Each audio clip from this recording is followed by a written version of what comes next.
4 माणसं घरामध्ये जेवायला बसलेत, वडील जेवायला बसलेत, नंतर छोटी मुलगी जेवायला बसले, मोठी मुलगी जेवायला बसले आणि इकडे मुलगा जेवायला बसले. आई त्या मुलग्याला विचारते, बाळा ताटातली भाजी संपली, वाढू का? मुलग्याला ऐकू जाण्याचा प्रश्नच नाही, कानात.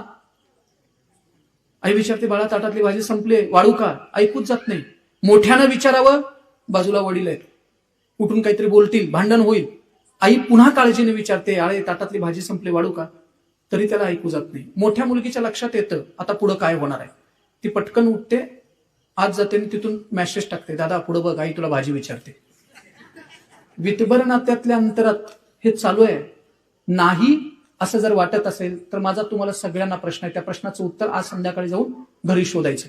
सोशल मीडियाच्या प्लॅटफॉर्मवरती तुमचा मावस भाऊ तुम्हाला जर फ्रेंड असेल तर या प्रश्नाचं उत्तर का शोधायचं. तुमचा मावस भाऊ तुम्हाला फेसबुकला का ऍड आहे, तुम्हाला फ्रेंड काय, तुम्हाला इन्स्टाला तो फ्रेंड काय. मावस भाऊ आहे, तो तुमचा मित्र नाहीये. सोशल मीडियात तो तुम्हाला जर फ्रेंड असेल तर याचा अर्थ आपल्या संवेदना बोतड झाले.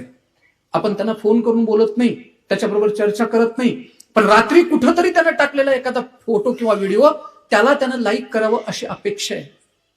आता याचे परिणाम काय आहेत की या माध्यमांच्या मुळे एकमेकांच्या वरचा विश्वास संपला, नात्यांच्यातलं खरं प्रेम आपुलकी नावाची गोष्ट संपली आणि ते आमच्या लक्षात देखील आलेलं नाही ह्या संवादामुळं.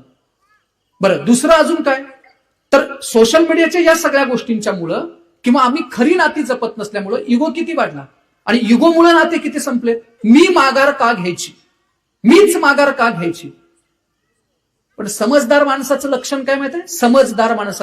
समजदार माणसाचं लक्षण असं आहे की त्यानं अहंकाराला पहिल्यांदा बाजूला ठेवलं पाहिजे.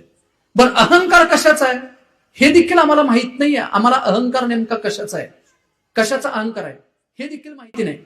काही लोकांना पैसा, पदाचा, प्रतिष्ठेचा, संपत्तीचा असतो.